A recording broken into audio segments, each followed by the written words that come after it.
I'm Marcus, I'm 34, and I honestly don't know if I'm losing my mind or if what's happening in my marriage is as insane as it feels.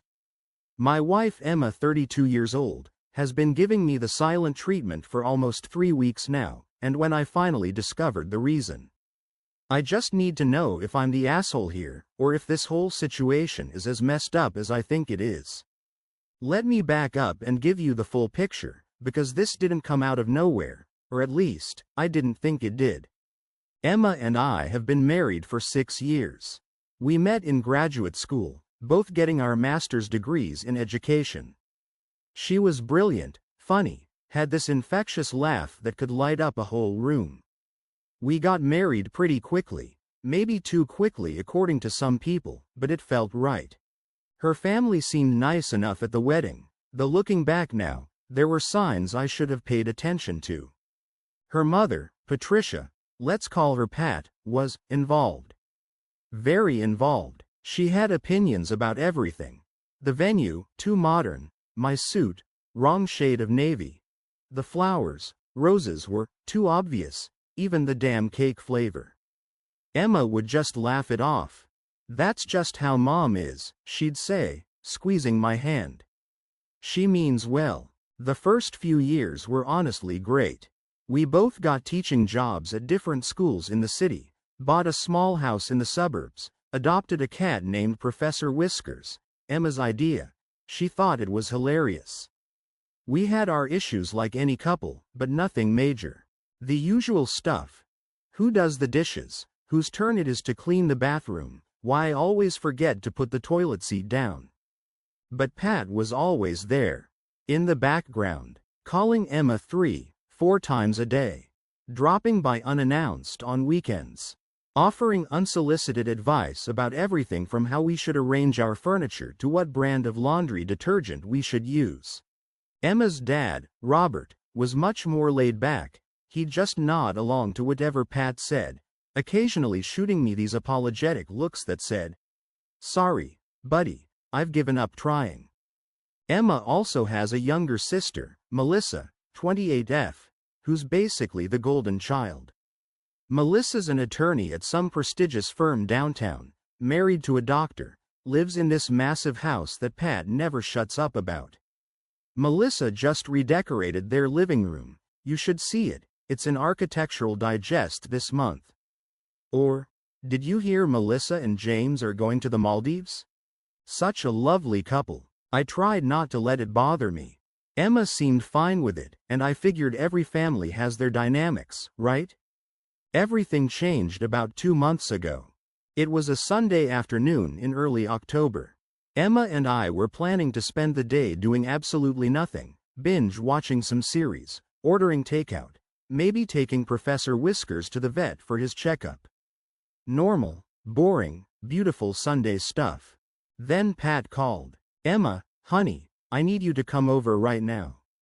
It's urgent." I could hear the panic in Pat's voice even though I wasn't the one holding the phone. Emma's face went white. "What's wrong? Is Dad okay? Just come over. Now. Both of you." The drive to her parents' house felt like it took forever, even though it was only 20 minutes. Emma was gripping the steering wheel so hard her knuckles were white. I kept trying to think of what could be wrong. Health crisis? Financial problem? Had something happened to Melissa? When we got there, Pat opened the door before we even knocked. Her eyes were red, but she wasn't crying anymore. Robert was sitting on the couch, looking uncomfortable. And Melissa was there too, with her husband James, both of them looking serious. "Sit down," Pat said. "We need to have a family meeting." Emma grabbed my hand as we sat. I could feel her trembling. Pat took a deep breath. "Your father and we're getting divorced." The room went silent. Emma's hand tightened around mine. "What?" Emma finally managed. "But why? What happened?" Robert spoke up for the first time. "Your mother and I have grown apart. We want different things. It's been coming for a while." "A while?" Emma's voice cracked. "How long is a while? Why didn't you tell us?" "We wanted to be sure," Pat said. Her voice had that sharp edge it got when she was about to make a pronouncement. "And now we're selling the house. Your father is moving to Arizona to be closer to his brother. I'm staying here, but I'll need to downsize." "This is insane," Emma said. "You can't just." "We can, and we are," Pat interrupted. "This is what's best for everyone. Now, we need to discuss the logistics. There are family heirlooms to divide, financial matters to settle." What followed was one of the most awkward 3 hours of my life.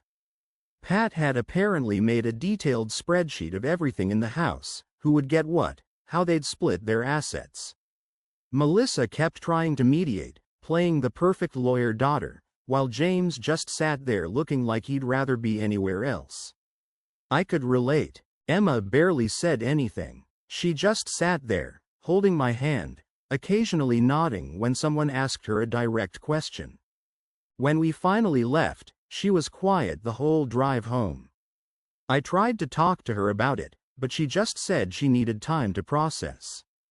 That was when things started to get weird. Pat began calling Emma constantly. Not 3 or 4 times a day. We're talking 10, 15 calls. Morning, afternoon, evening, late at night. Always about the divorce. Always needing Emma to help with something. Sorting through old photos, deciding what furniture to keep, meeting with lawyers, dealing with real estate agents. "Mom needs me," Emma would say when I'd gently suggest that maybe Pat was leaning on her too much. "She's going through a divorce. This is traumatic for her." "What about you?" I'd ask. "This has to be traumatic for you too." "I'm fine," she'd insist, but she clearly wasn't. Emma started spending entire weekends at her mom's house. She'd come home exhausted, emotionally drained, and wouldn't want to talk about it. Our own routines fell apart. We stopped having our Sunday lazy days. We barely had dinner together anymore. She was always rushing to help Pat with something. I tried to be understanding. I really did. This was her family going through a crisis. Of course she needed to be there for her mom. But then Pat started making comments.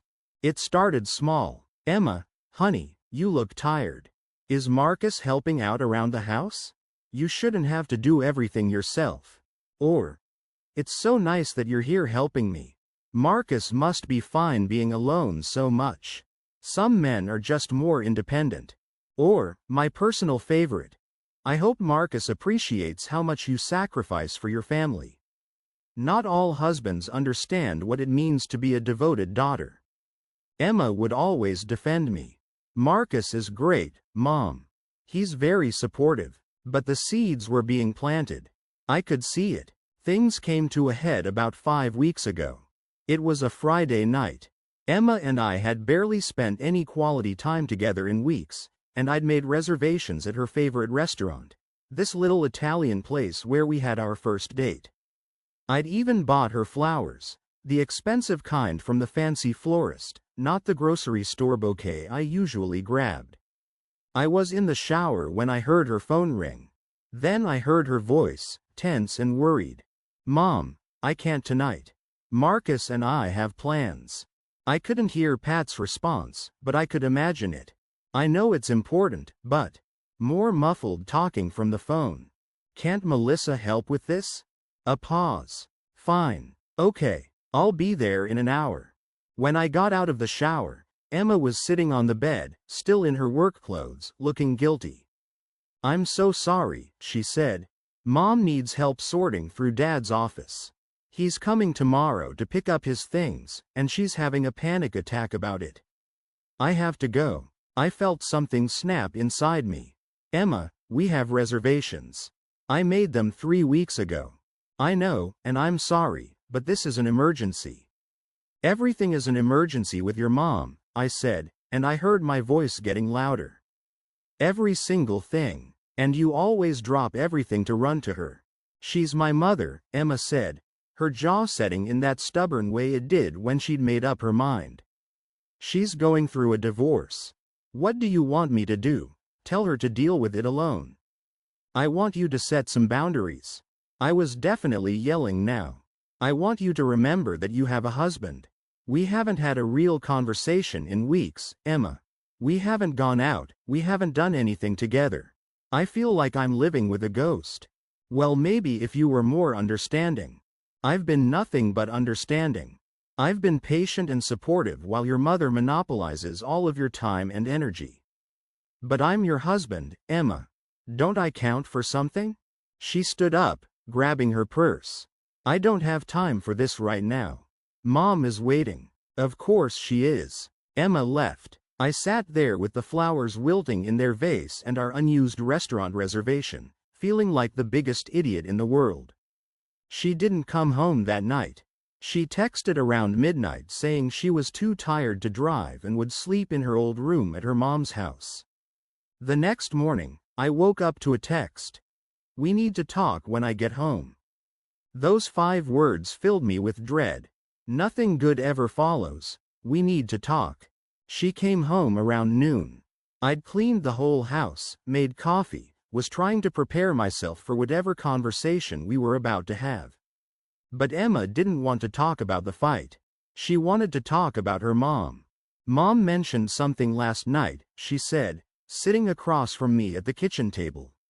She said she saw on Facebook that you and Carrie Thompson got dinner last month.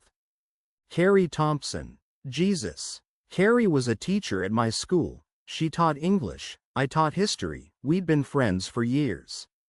She was also going through a messy divorce and had asked me for advice since Emma and I had always seemed happy. We'd met for coffee that turned into dinner because the coffee shop closed. It was completely innocent. I'd even mentioned it to Emma in passing. Yeah, I said slowly. I told you about that. Carrie's going through a divorce and wanted to talk. You said you met for coffee. We did, and then we got dinner because we were still talking and the coffee place closed. Emma, it was nothing. She's a friend from work. Mom says it looks suspicious. A married man having dinner with a single woman. I felt my blood pressure rising. Your mom is trying to start shit, Emma. I told you about meeting Carrie. I have nothing to hide. She also mentioned that you seem annoyed whenever I spend time with my family. I'm not annoyed that you spend time with your family. I'm frustrated that your mom is manipulating you and taking over our entire life. Manipulating me? Emma's voice went cold. Is that what you think? Yes. She calls constantly. She makes everything an emergency. She makes little comments about me. She's my mother, and she's going through the worst time of her life. Emma stood up. I can't believe you're being so selfish about this. Selfish? Emma, I've been patient for 2 months. 2 months? Her marriage of 35 years is ending, and you can't handle 2 months of not being the center of attention? That stung. That's not fair, isn't it? She grabbed her keys. I'm going back to Mom's. I need some space. Emma, wait. But she was already gone. That was 3 weeks ago. Since then, Emma has been staying at her mom's house. She comes back occasionally to grab clothes or check on Professor Whiskers, who, by the way, is depressed and keeps sleeping in Emma's closet. But she won't talk to me. Not really. She responds to texts with 1 or 2 words. When I call, she sends it to voicemail. I tried everything. I sent flowers to her school. I texted apologies. I showed up at Pat's house, but Pat answered the door and said Emma didn't want to see me. Pat had this satisfied little smile on her face that made me want to scream. She needs time, Marcus, Pat said. Maybe you should think about what you've done. What I've done. I didn't do anything. You made her choose between her husband and her mother during a crisis. What did you expect? I wanted to argue, but what was the point? Pat had already won. I talked to my friend Dave about it. Dave's been married for 10 years, has 3 kids, generally has his shit together. Dude, he said when I explained the situation, your mother-in-law is running a manipulation playbook. Classic parental alienation. She's isolating Emma, making her dependent, turning her against you. But why would she do that? Dave shrugged. Some people can't stand seeing their kids happy when they're not. Or maybe she's always resented you and this is her chance to break you guys up. Either way, you need to get Emma alone and make her see what's happening. Easier said than done when Emma wouldn't even talk to me. Last week, I finally caught a break. Melissa called me. Marcus, it's Melissa. We need to talk. Can you meet me for lunch tomorrow? I was surprised. Melissa and I had always been friendly but never close. Sure. Is everything okay? No. But I can't talk about it over the phone. Just meet me at that cafe on Parker Street. 1 o'clock. I spent the whole next morning anxious and confused. What did Melissa want? Was Emma okay? Was she filing for divorce? Melissa was already there when I arrived, sitting in a corner booth, looking tired. She'd always been put together, perfect hair, perfect makeup, perfect clothes, but today she looked worn. Thanks for meeting me, she said as I sat down. What's going on? She took a deep breath. I need to tell you something, and you're going to be angry. But you need to know. My heart started pounding. Is Emma okay? Physically, yes. Emotionally? She shook her head. Mom is fucking with her head, Marcus. And I can't stand by and watch it anymore. What do you mean? The divorce isn't what you think it is, Melissa said. Mom cheated on Dad 2 years ago with a guy from her book club. Dad found out 6 months ago and tried to work through it, but Mom wasn't interested in fixing things. She wanted the divorce, but she didn't want to look like the bad guy. I felt like I'd been punched in the gut. What? Dad's moving to Arizona because he can't stand being in the same city as her anymore. He's devastated, but Mom's convinced Emma that Dad's the one who gave up on the marriage, that he's abandoning her. Emma doesn't know about the affair. Why wouldn't your dad tell her the truth? Because he's trying to protect Emma. He knows how close she is to Mom, and he doesn't want to destroy that relationship. He's taking the hit for Mom's sake. Melissa's voice cracked. But I can't let Mom destroy Emma's marriage too. Does Emma know you're telling me this? No. And she'd probably hate me for it. But Marcus, Mom is systematically turning Emma against you. Every time you and Emma have a problem, Mom reinforces it. Every doubt Emma has, Mom amplifies it. She's making Emma think you're unsupportive, selfish, possibly cheating. She's isolating her. But why? Because misery loves company, Melissa said bitterly. Mom's marriage is over. She can't stand watching Emma be happy in hers. And honestly, I think she's always resented you. Resented me? Why? Because you're not like James. You're a teacher, not a doctor. You guys have a normal house, not a mansion. You and Emma are happy without all the status symbols Mom values. It drives her crazy. She wanted Emma to marry someone better, and when you proposed, she tried to talk Emma out of it. Did Emma ever tell you that? My mouth went dry. No. Of course not. Because Emma loves you and didn't want you to know. But Mom has never accepted you. And now that her own marriage has fallen apart, she's found the perfect opportunity to sabotage yours. I sat there, trying to process everything. What do I do? You need to get Emma alone. Away from Mom's influence. Make her listen. Tell her everything I just told you. And you need to get Dad to confirm it. He's the only one she'll believe. Will he do that? I'll convince him. He needs to, Marcus. For Emma's sake. We spent another hour planning. Melissa would talk to Robert, convince him that Emma needed to know the truth.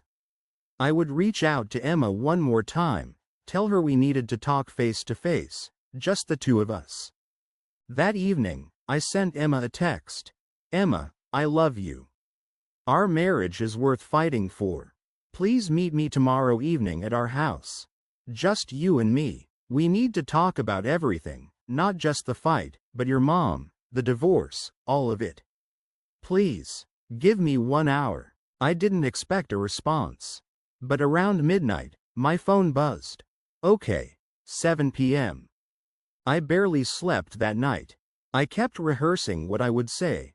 How I would explain everything without sounding like I was attacking her mom. Because that was the thing. I wasn't trying to hurt Emma. I was trying to save us. The next day felt like it lasted forever. I called in sick to work, couldn't focus anyway.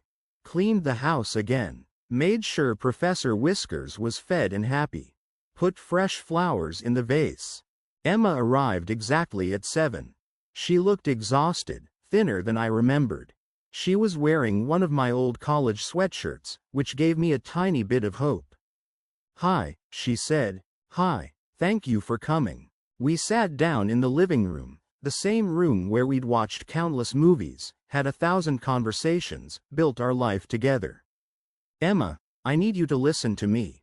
Really listen. Can you do that?" She nodded, but her body language was defensive, arms crossed, sitting on the edge of the couch. "I know you think I'm being unsupportive about your mom's divorce.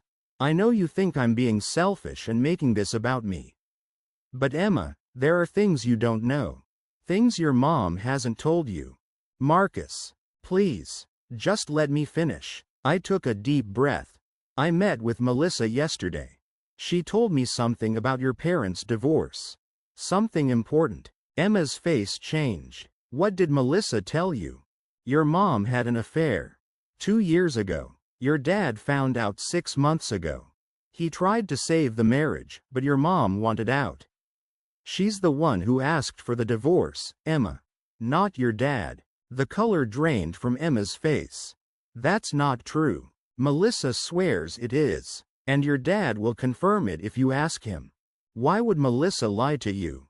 She's not lying. She's trying to help. Emma, your mom has been manipulating you. She's using the divorce to drive a wedge between us." Emma stood up. "This is insane. You're making up stories about my mother because you can't handle me spending time with her." "I'm not making anything up. Ask Melissa. Ask your dad. Emma, please, just think about it. Has your mom been encouraging your doubts about me? Has she been making comments, planting ideas, making you question our relationship?" Emma was quiet. I could see her thinking, remembering. "She's just trying to protect me," Emma finally said, but her voice was uncertain. "From what? From being happy?" "Emma, we were happy. We were so happy before all this started. Don't you miss that?" Her eyes filled with tears. "I don't know what to believe anymore." "Then talk to your dad. Call him right now. Ask him the truth." "I can't." "Yes, you can. Emma, our marriage is falling apart. Don't you think we deserve to know the truth?" She pulled out her phone with shaking hands. Dialed her dad's number. Put it on speaker. "Emma?" Robert's voice was warm but cautious. "Dad, I need you to tell me something, and I need you to be honest." "Okay. Did Mom have an affair?" The silence that followed lasted forever. "Dad?" "Yes." His voice broke. "Yes, she did. I'm sorry, sweetheart. I didn't want you to find out like this." Emma's face crumpled. The phone slipped from her hand. I caught it. "Robert, it's Marcus. Thank you for telling her. Take care of my daughter," he said quietly, and hung up. Emma was crying now, really crying, her whole body shaking. I moved to sit next to her, and she didn't pull away. I put my arms around her, and she collapsed against me. "I'm so sorry," I said. "I'm so sorry you had to find out this way. She lied to me," Emma sobbed. "About everything. She made me think Dad abandoned us. She made me think, oh God, Marcus, what have I done?" "Hey, no, this isn't your fault. I chose her over you. I believed everything she said. I thought you were being selfish, but she was the one." She couldn't finish the sentence. We sat there for a long time while Emma cried. Professor Whiskers emerged from wherever he'd been hiding and climbed into Emma's lap, purring. It was the first time he'd seemed happy in weeks. Finally, Emma pulled back, wiping her eyes. "I need to talk to her.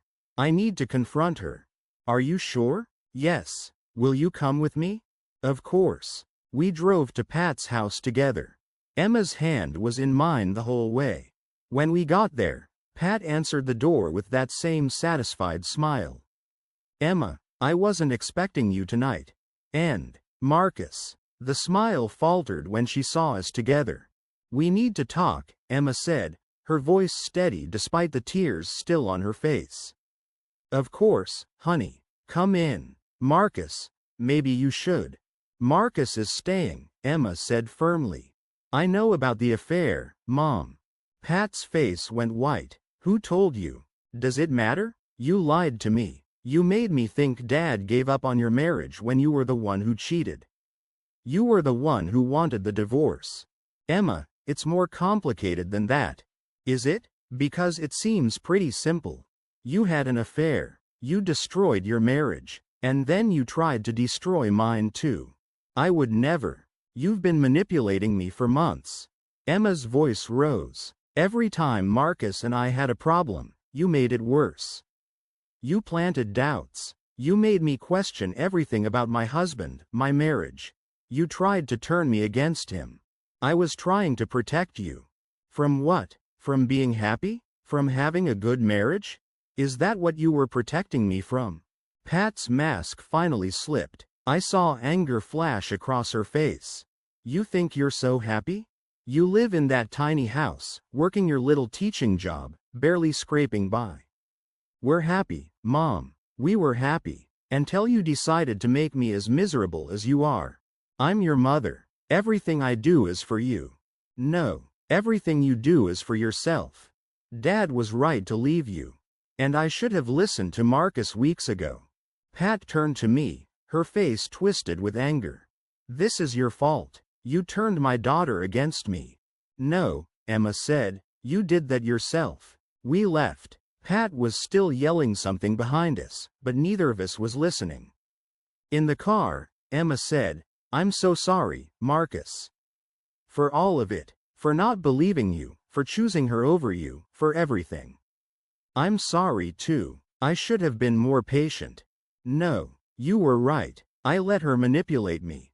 I let her convince me that you were the problem when she was the one. Emma shook her head. I can't believe I fell for it. She's your mom. You trusted her. That's not your fault. I almost lost you. But you didn't. We're going to be okay. And I believed it. I really did. That was 4 days ago. Since then, Emma has moved back home. We've been talking, really talking, about everything. She's stopped answering her mom's calls. She's been going to therapy to work through everything. We've even had some good days, some moments where it feels like we're getting back to who we used to be. But here's the thing I can't stop thinking about. Pat sent Emma a letter yesterday. A long, handwritten letter. Emma let me read it. In the letter, Pat apologized, sort of. She said she'd made mistakes, that the divorce had made her act irrationally, that she never meant to hurt Emma or our marriage. She said she was going to therapy too, working on herself. She asked for another chance to be in Emma's life. And Emma is considering it. She's still my mom, Emma said when we talked about it last night. I can't just cut her out of my life completely. I understand that, I do. But I also remember that satisfied smile on Pat's face when Emma wasn't talking to me. I remember the calculated way she planted every doubt, encouraged every conflict. I don't trust that she's changed. But Emma wants to try. She wants to meet with Pat, with boundaries this time, with me present, with a commitment to not let Pat manipulate her again. She wants to believe her mother can change. I don't know if Pat can change. I don't know if Emma should trust her. And I don't know if I'm wrong for being worried that this is just round 2 of Pat trying to destroy our marriage. So here I am, turning to the internet for advice I probably should have asked for months ago. Am I wrong for not wanting Emma to reconcile with her mom? Should I support Emma's decision even though I think Pat will just hurt her again? How do we set boundaries with a manipulative parent without damaging our marriage in the process? And the bigger question I keep asking myself, can a relationship survive this kind of betrayal and manipulation, or are we just delaying the inevitable? I love my wife. I want our marriage to work. But I'm terrified that Pat will find another way to come between us, and next time, I might not be able to fix it. What would you do?